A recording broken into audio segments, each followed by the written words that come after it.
Hello, everyone, it's Mana here. Thinking about dating a Japanese woman? Well, before we dive in, there are some things you need to know. Today, I'm sharing real dating scenarios in Japan, plus the unspoken rules of what not to do on early dates.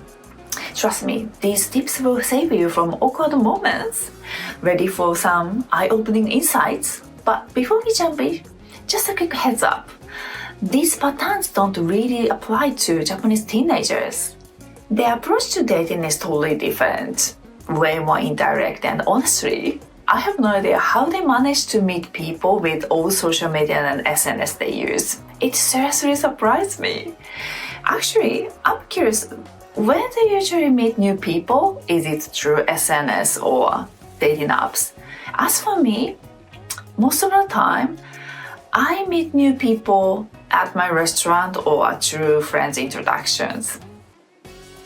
This is off topic, but the younger generations in Japan are super comfortable using SNS or social media to meet new people. But interestingly, a lot of middle-aged people are getting into it too. Younger people have no hesitation meeting online, while older generations are turning to apps because they have fewer chances to meet new people in daily life. Many of them use dating apps to find someone with similar values and relationship goals. But honestly, I've never heard of anyone using SNS to find a partner like Instagram or Facebook or something like that. Am I just totally out of the loop?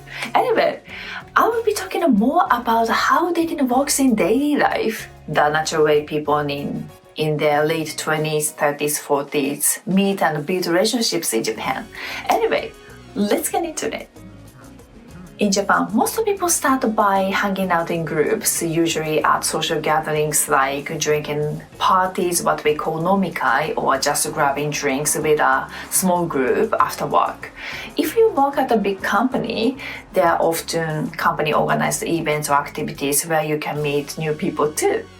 We usually start off as friends, and if we feel comfortable chatting a few times, we might set up a one-on-one hangout later. So, how do you date a Japanese woman? Let's start with a first date. Both of you might feel excited and maybe a little nervous, but it's totally normal to overthink things. What should I wear? Which outfit looks best? What fragrance will make a good impression?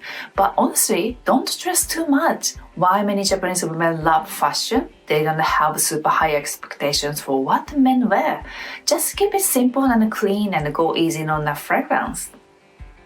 And one more thing, being punctual is a must, but hey, if you do end up running late, be careful how you explain it. For example, never say, "I'm sorry, I overslept," even if it's true. Instead, go for a sweet little lie like, "I'm sorry I was late. I couldn't decide what to wear because I knew you'd look amazing."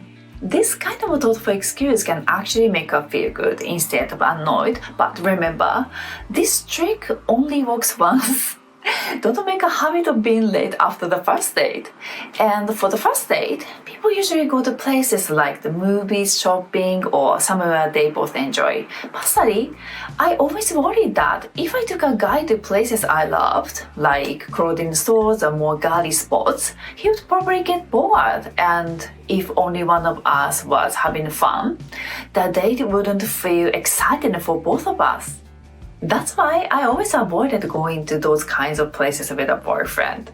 So, if you had a great time on the first date, it's common in Japan to end the day by expressing how much you enjoyed it.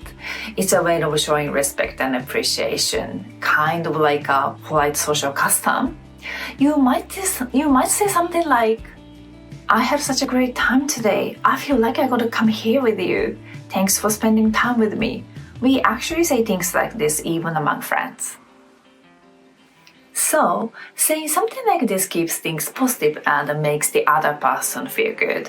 And if you are interested in seeing her again, this is the perfect chance to casually suggest another plan. And this is super important. A little word of caution. Even if you feel super comfortable and realize you like her on a first date, don't try to kiss her yet.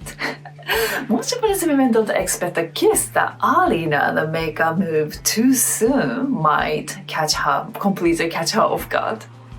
I've even heard stories when a guy learned it from a kiss and the girl just froze with her mouth slightly open, totally shocked.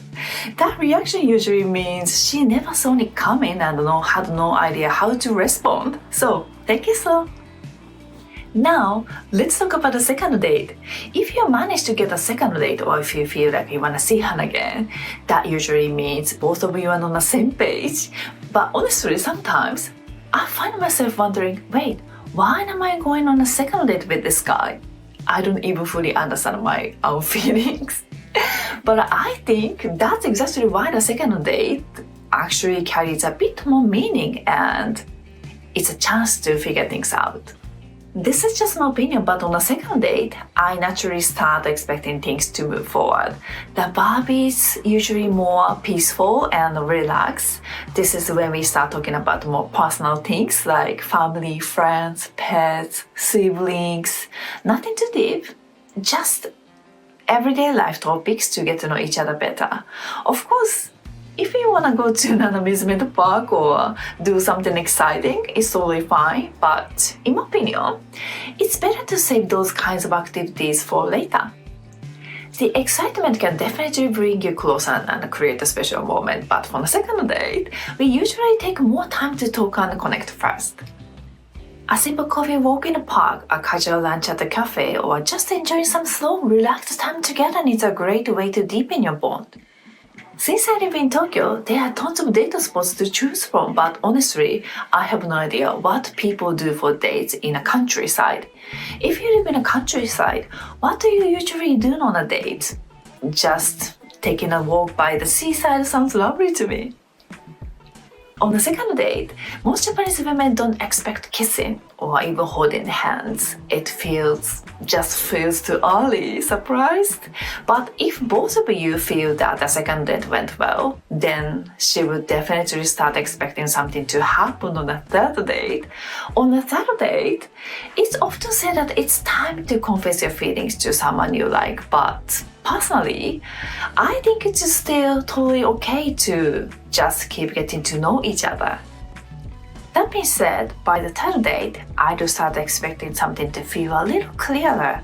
I want to take a small step forward. For example, getting a bit closer physically, casually touching his arm, sharing plates, or maybe even holding hands. And if you really like her, a sweet kiss on the cheek or forehead might just make her heart race. As you might know, the first impressions and the second impressions can be totally different. But by the third impression, you are finally seeing the real, natural version of someone. In Japan, we love taking time to get to know each other. Enjoying the process and building trust is the best way to form a strong connection. What do you think? Do you prefer to move forward sooner in a relationship, or how many days do you usually need before you really feel like you know someone? Let me know in the comments. So far, I've shared some common dating scenarios and a few don'ts for early dates. I hope this video helps you understand Japanese dating culture and how the process usually unfolds. Thank you so much for watching my video. Until then, I would be happy if you hit the subscribe button. See you in the next video. Bye!